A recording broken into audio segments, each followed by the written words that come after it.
Listen, if you're tossing and turning at night and you're just sick and tired of relying on sleep aids that leave you feeling super groggy the next morning, you are in exactly the right place. Welcome back to another explainer.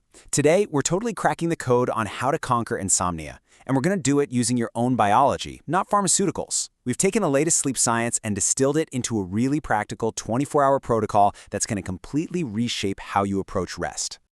All right, let's jump right in. To take back control of your sleep, we're building a chronological, step-by-step game plan. We'll start by understanding sleep pressure, then dial in your morning habits, set some ground rules for daytime diet and caffeine, optimize your evening light and temp, and finally, lock down the mental tools you need to beat insomnia for good. First up, Section 1, Understanding your sleep pressure. So I really want you to think about this question for a second. Why is your brain actively blocking you from sleeping? We've all been there, right? It's incredibly frustrating. Your body is just dead tired, yet your mind is absolutely racing and you're wide awake. To actually fix this, we have to look at the biological stakes at play inside your head from the literal moment you wake up. And that brings us to a fascinating little chemical called adenosine. Think of adenosine as a sort of chemical barometer in your brain. Basically, the longer you're awake, the more it builds up, creating this heavy, undeniable sleep pressure. A truly perfect night of sleep only happens when that heavy weight of adenosine perfectly synchronizes with the natural nighttime dip in your circadian rhythm. If those two forces don't align just right, well, that's when you get insomnia. The thing you have to realize is that nighttime insomnia is almost always a daytime problem. So, to build a defense against sleeplessness, we're going to follow this simple, three-step chronological roadmap today. We're talking about a morning sunlight anchor, an afternoon caffeine cutoff, and an evening fasting phase. Moving on to Section 2, Morning Habits for Nighttime Sleep. Believe it or not, a good night's sleep literally starts the moment you get out of bed. You need to step outside within the first hour of waking for just 30 to 60 seconds of bright sunlight. This is absolutely crucial because it triggers your central biological clock.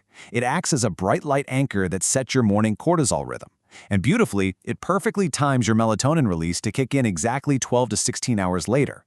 Without this anchor, your internal clock just kind of drifts, and that's when insomnia creeps in. All right, Section 3, Daytime Diet and Caffeine Rules. So the real make or break point here is how you time your coffee. And this is fascinating. You actually want to delay your first hit of caffeine until about an hour and a half to 2 hours after you wake up. This little biohack delay allows your brain to naturally clear out any residual adenosine from the night before, which totally prevents that massive afternoon crash. Then you've got to strictly enforce a caffeine cutoff 10 to 12 hours before you go to bed. See, caffeine blocks adenosine receptors, so if it's in your system at night, your brain literally cannot feel the sleep pressure it needs to finally shut down. But hey, it's not just about caffeine. It's also about what you eat. Get this. High-carb, relatively low-fat evening meals can actually push you into rapid eye movement, or REM sleep, much faster. What's so cool about this is that complex carbohydrates basically act like an Uber service in your bloodstream. They literally pick up the amino acid tryptophan, drive it to the brain, and that boosts your sleep-promoting serotonin. So timing your carbs right can physically prep your brain for rest. Let's look at Section 4, Optimizing Light and Temperature.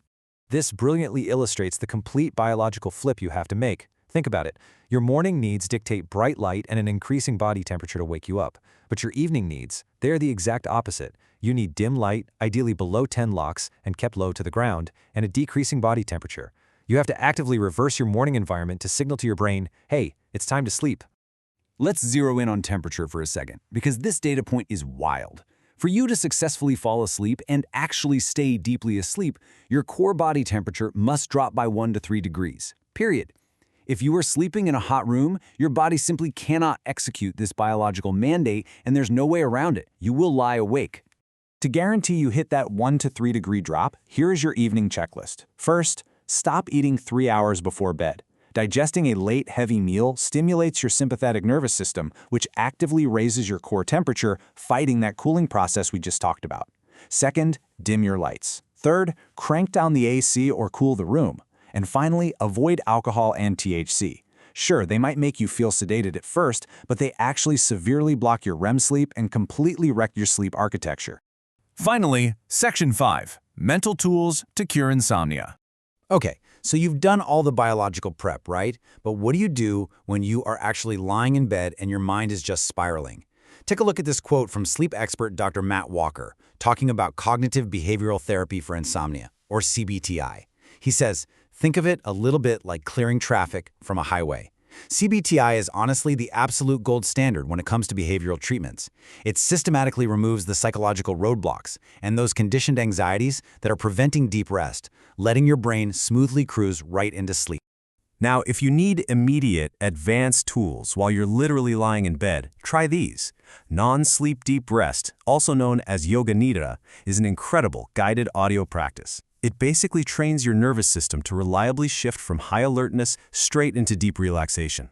Also, there's some amazing new science showing that 40 Hz flickering light stimulation acts as a paradoxical sedative for the brain, practically nudging you to sleep. Oh, and don't forget to keep your room ventilated. High CO2 levels from a stuffy room will absolutely disrupt your rest. Now, what's really crazy about this slide is this relatively new phenomenon called orthosomnia. This is an emerging sleep disorder where excessive anxiety over getting perfect data on your wearable sleep tracker actually causes the exact insomnia you are trying to cure.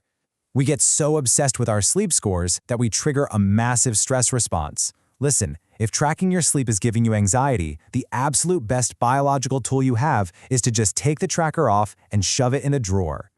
Which brings us to the big question to wrap up this explainer. Your new 24-hour sleep protocol starts tomorrow morning. So, what is the very first habit you're going to change? You now have the exact structured blueprint to cure insomnia naturally, just by leveraging the mechanics of your own biology rather than reaching for a pill bottle.